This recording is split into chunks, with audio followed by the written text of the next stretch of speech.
Okay. Okay, we're recording now. So, Jason, you're first up on the agenda. Let me just show the slide for the agenda, and you can take control. I'm going to stop sharing, and you can share your screen. Okay, sure. Thanks, Cello. Yeah, like I mentioned, I've been on pins and needles for a month, waiting to do this presentation. And I don't actually have anything visual to share. Okay. But that's okay. I also before yeah. So I guess what was inspired by this presentation was, I think, yeah, maybe it was in January. This group was having this conversation of, we're about to transition over to the Water Environment Foundation and Federation, and potentially a lot of new people are going to come. Potentially, we want to get all these people up to speed, and then I think the conversation turned to, well, we have this 5-page primer. Can we have a 3-page primer? What if we just had a 1-page primer?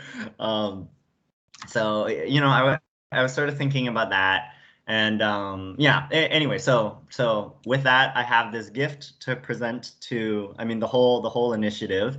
And it's sort of co-presenting. I'm leading it, but a lot of people helped me with it. I also want to make an announcement that I'm actually leaving Metro Vancouver. So my last day is next Friday. So this is also kind of my going away gift, where yeah, I won't necessarily be part of the initiative anymore. But anyways, here we go. So I am going to start my present.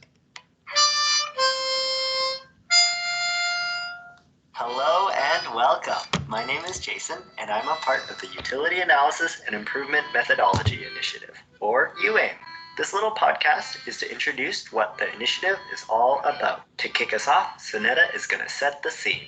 Yeah, and in Louisville particularly, we have a brick sewer that's still in operation that dates back to the Civil War. So you got aging infrastructure. Then with this past year, with the pandemic, your revenues are a lot less. So people aren't working, they aren't able to pay their utilities. And so we've gotten some federal assistance, but not enough.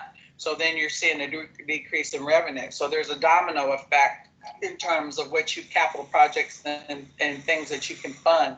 So we're all being asked to do, to be honest, a lot more with a lot less. A lot of not just pressures, but just our good stewardship that we want to continue to do better and provide excellent service to our customers. Right. Because we all are customers, right? Right.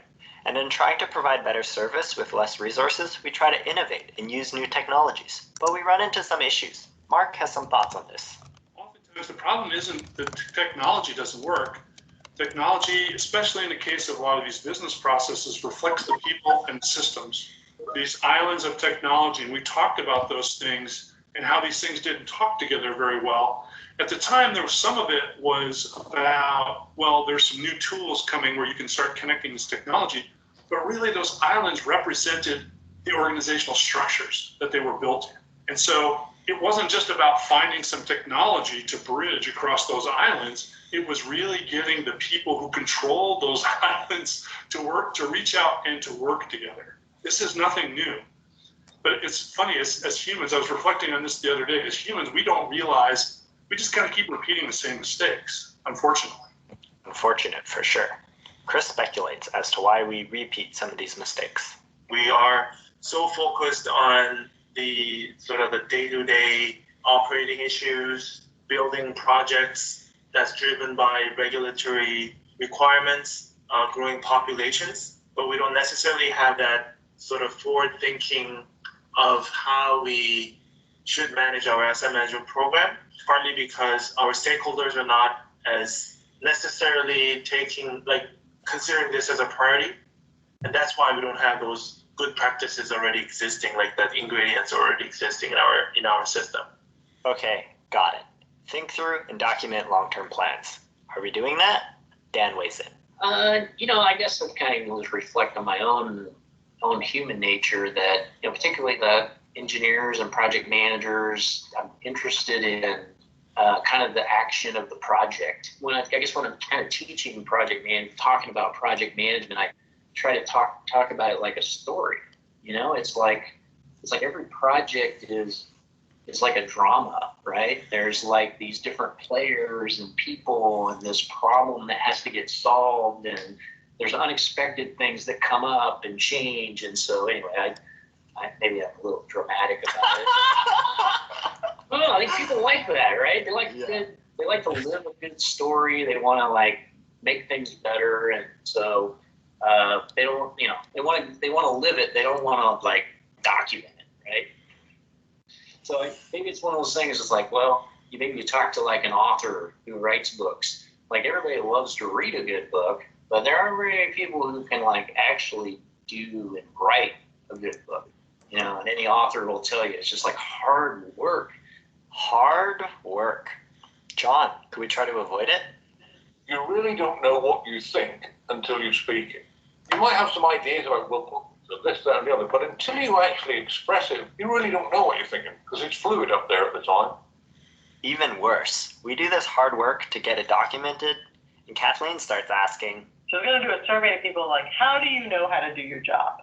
Like, do you rely on standard operating procedures, or do you just go ask Jason? Right? Like that's the only way people know what they're doing, right? Because they go and ask you how to do something. Like, would you use frequently asked questions? Somebody once told me, look, I'm not going to look at frequently asked questions because those are other people's questions. I just want to ask my question and get the answer to it. Oh, so what the heck? Do we give up? Anytime you're working with people systems, you have to you have to adjust your timeline. If you're expecting a lot of change to happen in 1 year, you're probably going to be disappointed. Because people are still going to be cautious. It's a typical change cycle, right? You have early adopters, and you sort of have like this big group in the middle that they're rightly so, they're waiting to see, is this real or not? And so you've got to stay at it long enough for those people in the middle, the majority of your organization, to believe that this is real, and this is something that we really are going to do. Mark talks about the importance of perseverance, but when I reflect on my own work, I hesitate when the future is unclear. Maybe I believe in something, but am I a fool to believe in it? What if I'm backing the wrong horse? Am I missing something? You're not missing something obvious. I think when I first went to Portland, it was like, oh, good, I can find out how to solve all my problems, right? Somebody's going to tell me how to pick the best project. Somebody's going to tell me how to convince everybody that I have picked the best project. And I didn't really get either of those things out of it, but because it doesn't really exist. There's no absolute best capital project. What are your values, and are the projects aligned with what your utility values? I think that's a challenge, but I'm a lot more comfortable with that challenge than I was before we got involved with UAIM, because it's more of a reality, like accepting the things you can't change. That roadmap is... So that was about 6 minutes. The whole thing is about 10 minutes. I'll send out a link, and I encourage you to listen to the rest. And there are, some more juicy insights that other people have provided. But yeah, anyways, I guess I wanted to present this to you all as sort of a communication tool. Definitely. There are, we get so many reports, so many things that we read in our day. But yeah, how often can you, present maybe to somebody who's interested in learning more? You can, give them a little clip. The whole thing's 10 minutes. Different personalities come in, and it's just an alternative way of I guess getting people up to speed and really sort of maybe getting the flow, the culture, the tone of some of these conversations it's hard to convey, I find, in text. So Scott, I see you have a question. Well, Jason, look, everybody on this call would say something similar, but I think we want to thank you for your tremendous contributions for doing this. And I think that what comes across is just how individuals, including yourself, have personalized the experience that we've had together, and we've advanced our own utility agendas together. And then I think everybody would be wondering, well, what are you going to do next, Jason? I'm actually, I think I'm exiting engineering as well. I'm moving into a like charity space, and I want to be an advocate for mental health. Mental health is something I've personally struggled with for a long time, and I'll yeah, it's a longer story, but that's kind of the 10-second version. Scott, I'll follow up with you after the call, and we can chat about it. Yeah, good. Well, thank you very much, Jason. I'm sure we'll stay in touch, and very much appreciated. Let me just check. Do you guys see the agenda on your screen? Did I? You can see it. Okay. Yes. So I think this I is saw, Charles, or yeah, Charles Stevens, yeah. So, I'm sorry. you know, I appreciate you doing that too, Jason. Really, really cool. You know, we should, Chella, we should definitely talk to the WEF folks about having that as part of the WEF website information. Yes, absolutely. You know, and this is really, you know, coming after Jason and then Scott eloquently coming in. You know, this is going to be a bit of a downer what follows, but let's let's see how it works out. But I very much appreciate it. It's a good idea. Just real quick, I really like the style. I mean, I listen to a lot of podcasts, and the way you blended it as a kind of a stream of consciousness is really well done. Thank you for that. Oh, thank you. Thank you so much. Yeah, thanks. All right, so that's what I get to follow. Okay. So, I'm sorry, Cello. It's okay. Armstrong. It's okay. No, you don't need to be. I'm just joking around. Just quickly, most of the folks know what is going on, but I'll just quickly say we did publish the final report to WRF. It's in the chat line, the link to it if you're interested. It actually has 18 case studies in addition to the report. So they expected something in the order of 30, 40 pages. They got, I think, close to 200. So they were a little bit disappointed, but I think they'll get over it. And we are making progress on the workforce and the organizational culture, thanks to the work of many people who have participated in this.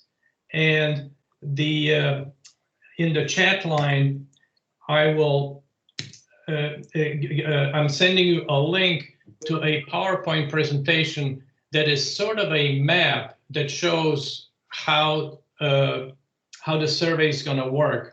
The reason that it's still in a PowerPoint format is because it makes it a lot easier for people to comment.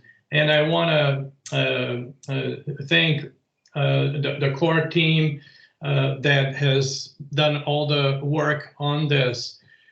On change management, we have had several exchanges of experience between utilities on what they currently do, and what we're going to, in the next year of WISE, we're really going to jump on change management and treat it as a process and make, have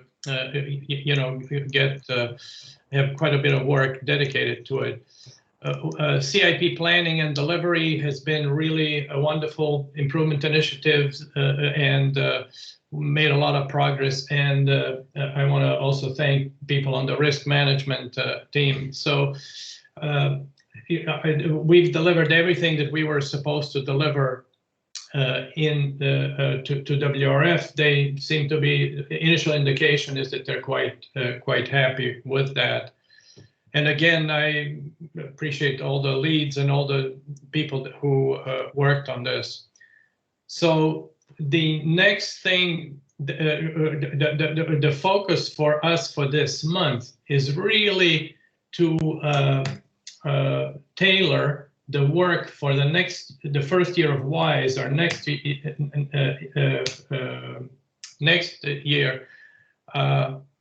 and define the scope that matches what people want to do. So in the chat line again is a link to the survey. Several people, I think about 10 people have taken it so far. It has taken them an average of less than 10 minutes to fill it out. And I would encourage you to go to SurveyMonkey link, and there are just 7 questions just to get a general sense for what people are interested in, and how we should structure our teams, how we should structure our work, and so forth. And it includes these different improvement initiatives and workforce and organizational culture issues and technology and stuff, just to get a sense for how people get involved. It helps us on our end put the teams together, make sure that the communication goes to people who that communication is targeted. We currently have 120 people on the list, and I don't want to be sending emails to 120 people on everything that we discussed, because I don't want your inbox to become, inundated with stuff that you're not directly interested in. So the link is here. If we manage to end the call today a few minutes early, maybe you can just fill it out. It would be greatly appreciated, and we'll use that information. And as far as schedule goes, May is really about 2 things: wrapping up the UAM project with WRF, we're well on our way there, and to plan the work for the first year of WISE, which will officially start on September 1st. But we're going to be planning and doing work during the summer. And also we have a workshop at the Utility Management Conference, a panel session, and so forth. So I want to leave a few minutes for questions to see if people have some concerns, issues, or ideas. Cello, I also just wanted to mention, because it wasn't on the list here, but the asset management oh, shoot. plans. Yeah. They were actually sort of the first out of the box doing using mural and doing workshops, and they actually did some great work on advancing asset management and all. They just don't have remaining activities, these last couple of weeks, so they're not currently the focus. But just want to acknowledge that team as well, because they did a great job. Oh yeah, absolutely. And we've had some fantastic workshops there, and it just slipped my mind. I don't know how it happened, but it did. Yeah, I'm not sure how that happened, but we have had some changes in. I just learned that Jason's not gonna be working with Metro Vancouver. Some of the other folks have moved to different organizations and places, but we're also already showing some interest from people utilities who haven't been part of UAM, who are interested in being in part of the WISE program. So it looks very encouraging. So let me just open up for questions and see if people have some things they want to bring up. Mike? Yeah, you haven't picked on me for a while, so I'm going to go ahead and volunteer for a change. This is great. This is a real milestone. Not only personal for Jason, we're going to miss you, Jason, but looking ahead, boring question. Do you see the kind of the similar structure, meeting wise and breakout wise? It seemed to be kind of suggested in the survey that you're going to keep with that same formula, or do you see anything else that you're thinking about in terms of just general communication and outreach? And I'm not criticizing your approach, Cello, just thinking ahead. Yeah, well, there are some good things about the way we've been doing things so far, and there are some things that could be improved. One of the things that will be very helpful from the survey is to see where folks, where folks want to go. The sense that we have from the preliminary data from some of the some of the workshops when we did the Mentimeter and stuff like that, is that people are really keen to actually start implementing the things that we have already researched and developed. Not as much interest in going into, developing a lot more business process models, but actually putting them into practice. On the other hand, we do have a few very good ideas that have been suggested for new areas of research, and we'll just have to balance that. Also, we don't really know if we'll get 20 more participants or 2 more participants. We don't really. So we'll look at this framework that we've had so far as something that will have to be adjusted as we go forward. So I don't have a fixed answer. And that's fair enough. Another quick question, I'll go silent, but utility management conference, I may have missed something along the way because I have been absent for about 2 weeks doing some other things, but what is planned, if anything, for utility management conference in Atlanta? I'll let Scott talk about this because he's taking the lead on organizing the panel. Okay. Well, there is a 90-minute panel, and the abstract that we submitted, it was on the people side of the organization.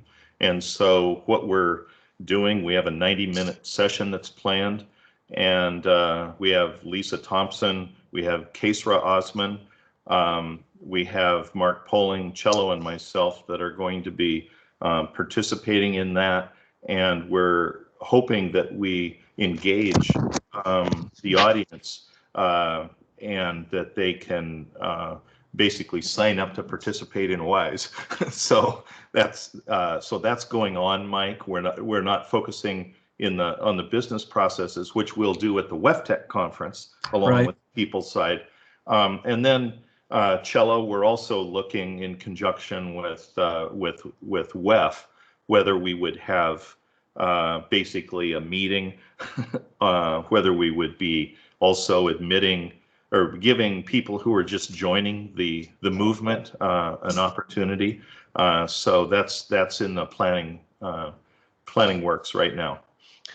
Well, that's great. And so you have dates set for when these will happen? The workshops? The 5th of August. Okay. And on is in terms of the session that we're going to have, it's at 1:30 to 3 in the afternoon. And then we haven't made a specific plan and time for any other meetings that we're going to hold. But for those that are going to be there, we want to do that so that we can at least, for the first time in over a year, those that are going to be there, see each other in person, Mike, and you may know more about this than me, but there was some question whether this is going to be in person or not in August, and maybe there's still a remaining question there, but I think the plan is that it would be in person. Well, Jackie Gerald's on the call. She probably has the inside baseball, but that's what I've heard, that it was going to happen, and Atlanta's so close to where we're at, and I just maybe a shameless plug to you guys that are doing it in person. This is awesome. And lastly, Cello, your background is freaking awesome. It made my day. Thank you very much. Thank you, Mike. It was really difficult to plan the workshop like all day, like we normally did at Utility Man. We have asked some questions and people say, well, we don't know yet if we're going to be able to travel. We don't know, so it was really, it was suggested to us to come back to that in June, that they would know better in June if they would be able to go in person and so forth. So we've been kind of caught in that.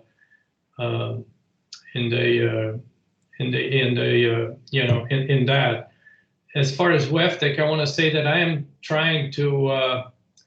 We're going to have an in-person workshop at WEFTEC that we are counting on, and I'm trying to line up like we normally have dinner after the workshop. So I'm trying to line things up. I haven't been able to get through to the person at Buddy Guys who does the booking because they're closed right now. But I'm going to try to get us all in there to have a nice meal and listen to some blues. So that'll be that's the plan for WEFTEC. Any other questions?